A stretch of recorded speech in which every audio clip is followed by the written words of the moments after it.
자, 안녕하세요. 2018년도 9월 17일, 현재 시각은 10시 47분입니다. 3본 정밀전자, 이게 어떻게 매매가 가능했는지 한번 또 풀어서 같이 이야기 해보도록 할게요. 이 종목은, 와, 이게 많이 올랐네요. 그쵸? 이날부터 계속 관심 종목이 있었는데, 신기할 정도로 많이 올랐습니다.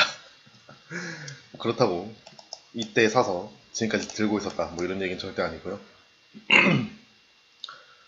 전업 투자자이기 때문에, 또 이제 그 중에서도 데이 트레이더이기 때문에 이렇게 오랫동안 들고 있을 수가 없어요. 그런 선택을 할 수가 없습니다. 애초에 그냥 이렇게 됐네요. 그걸 보는 거예요. 최근에는 이제 개별 재료까지 좀 이렇게 노출이 좀 된 것 같고, 무엇보다 이제 조금 넓은 관점에서 봤을 때 그 음향기기에 대한 사람들의 관심이 많이 그 수준이 높아진 것 같아요.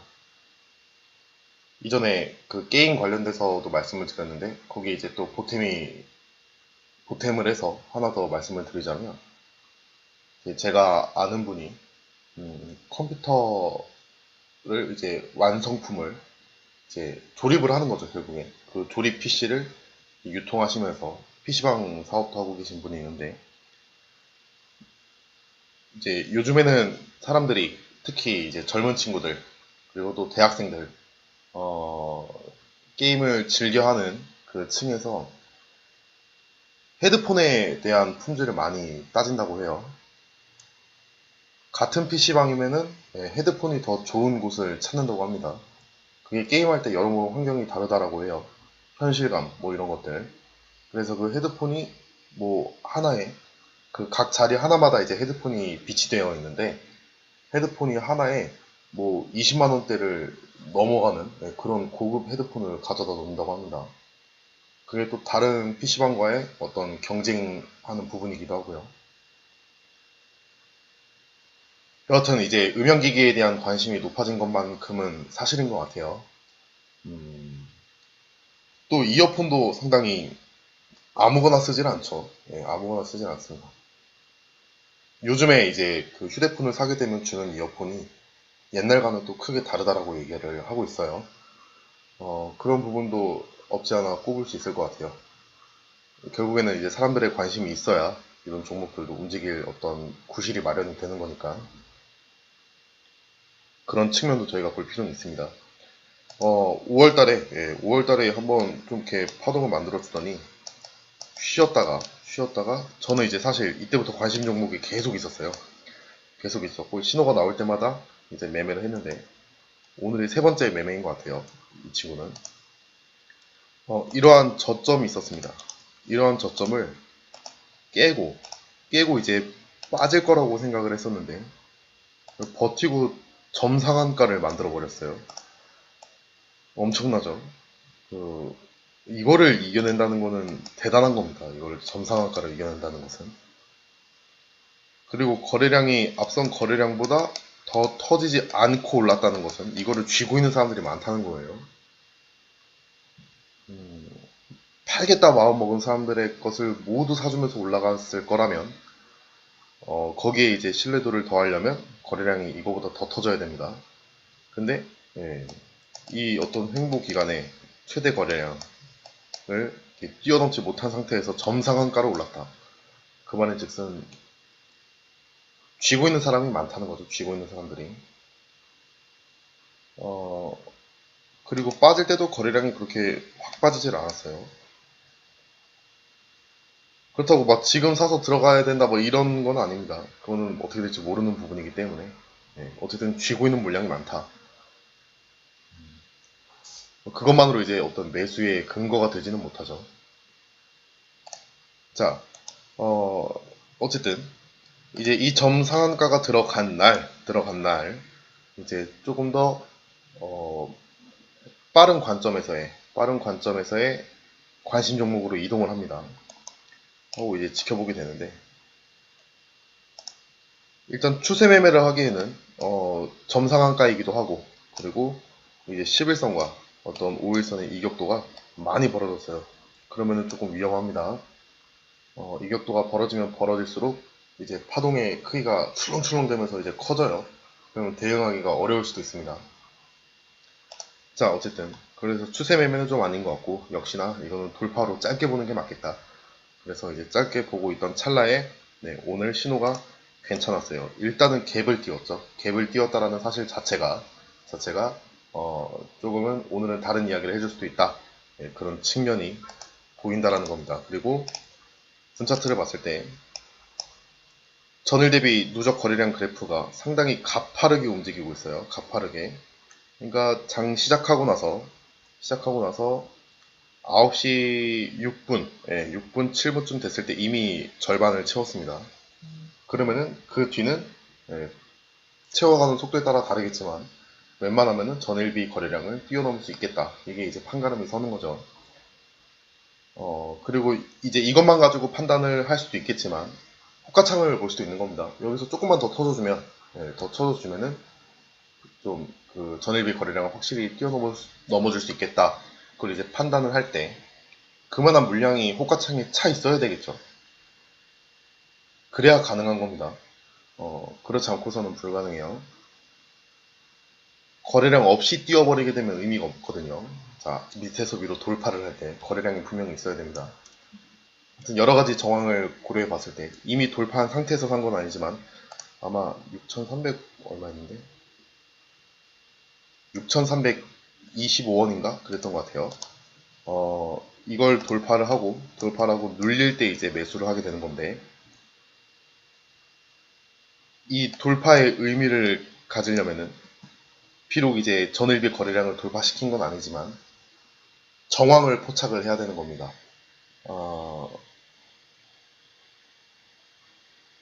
호가창에 몰려있는 거래량 상황, 그리고 현 시점까지의 어떤 들어온 물량들 50%가 이미 넘었죠. 그리고 오늘 아침에 갭을 띄우더라 이러한 측면까지, 그러니까 여러 가지가 종합적으로 판단이 되었을 때 얘는 오늘 분위기가 다를 수 있겠다 이렇게 보는 거예요. 가능해집니다. 그런 것들이 자꾸 매매하시다 보면. 자, 그래서 이제 그 다음 반등을 줄 때 매도가 가능했던 그런 형태입니다. 자, 한번 보도록 하죠.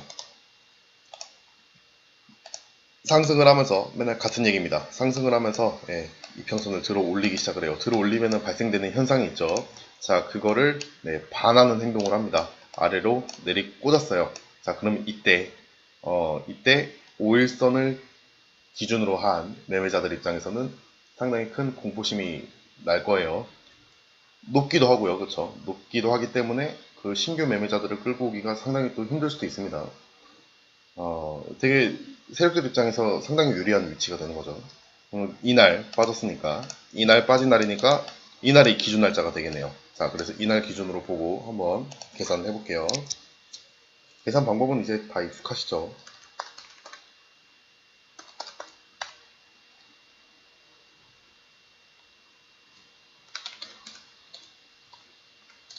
자, 6,325. 맞네요. 6,325원입니다.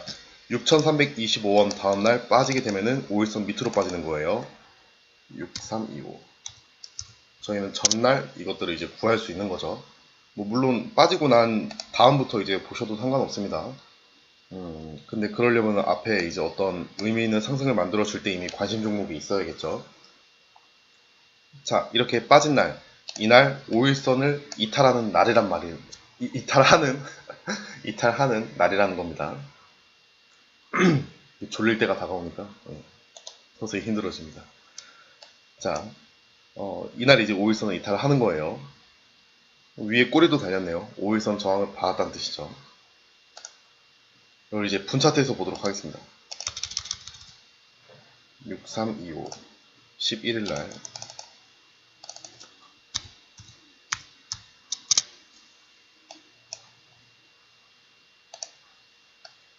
이날이네요. 이날 거래량 없이 5일선을 그냥 확 이탈해 버립니다. 한번 오르려다가 여기서 저항을 먹고 빠졌어요. 그리고 쭉 주가가 아래로 빠지게 되는데 그 다다음 날이죠. 다다음 날 이렇게 한번 상승이 나왔어요. 5일선 가격을 돌파를 했습니다. 근데 이 자리는 이제 매수 타점이 될 수가 없죠. 그 이유는 자주 설명을 드렸기 때문에 말씀 안 드리겠습니다. 뭐 물론 이거를 설명을 드려서 자꾸자꾸 이제 그 세뇌를 시키는 것도 하나의 방법이겠지만, 그거보다 더 중요한 것은 여러분들이 항상 그런 걸 하셨으면 좋겠어요. 누가 알려주는 답도 좋지만,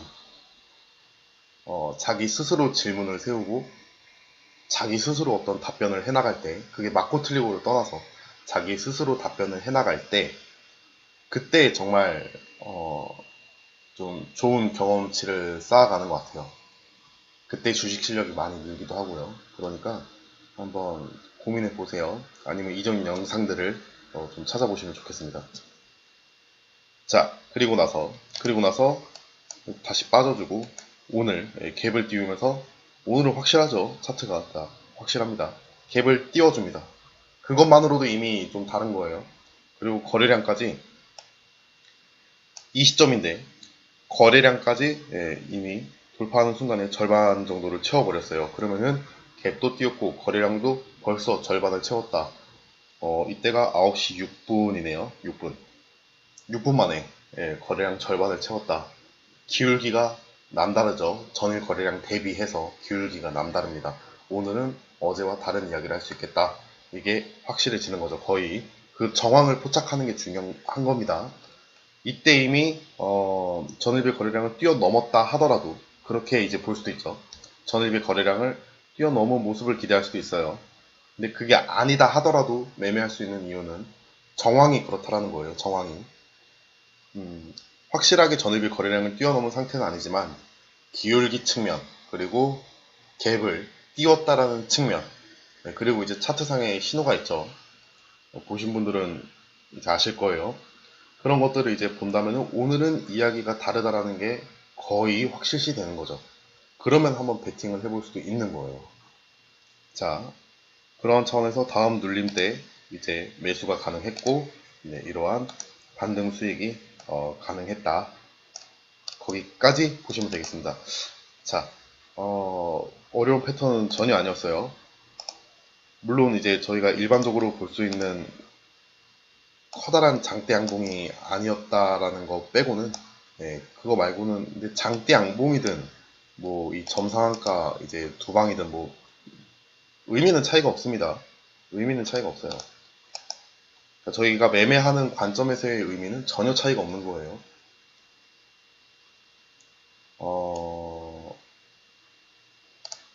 이거는 좀 다를 수 있죠. 이러한 같은 상승폭을 천천히 조금씩 그 몇십 일에 걸쳐서 이렇게 끌어올린 거라 한 번에 이렇게 끌어올린 건 당연히 좀 차이가 있겠죠. 그거 말고는 어떤 장대 양봉과 지금 이러한 상승 에너지는 저희가 매매하는 관점 안에서는 최소한 전혀 다를 게 없는 거예요. 그렇기 때문에 이게 장대 양봉이 아닌데 어떻게 매매가 가능했습니까? 이렇게 물어보신다면 곤란합니다. 그것도 알고 계세요. 초보자분들이라면 분명히 그런 것들이 좀 혼란스러우실 수 있어요. 점상한가와 장대 양봉 분명히 달라 보이니까. 근데 이 이평선을 어떻게 했느냐가 중요한 거지. 그 캔들의 모양 자체가 중요했던 건 아닙니다. 그렇다고 캔들의 모양을 무시할 수는 없지만 캔들의 모양 자체가 중요했던 건 아니에요. 그리고 이 첫 번째 돌파의 신뢰도와 이 두 번째 돌파의 신뢰도, 분명히 차이가 있죠. 첫 번째는 안 할 만한 이유가 분명히 있었어요. 그걸 여러분들이 한번 잘 생각해 보시길 바랍니다. 제가 설명을 못해서 안 하는 게 아니에요, 절대. 네. 그 카페 영상에는 아마 다 올라가게 될 겁니다. 하지만 아까 말씀드렸다시피 스스로 질문을 세우고 스스로 답변을 해나가는 과정 정말 중요합니다. 꼭 한번 해보시길 바래요. 자, 여기까지 하도록 하겠습니다. 수고하셨습니다.